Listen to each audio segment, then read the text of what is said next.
Ako ay isang anak mahirap, lagi na lang akong nagsusumikap.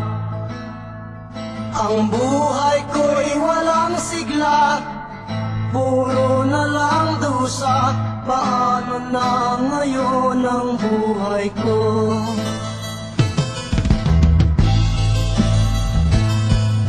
Sa akin ay walang tumatanggap, mababa raw ang aking pinag-aralan.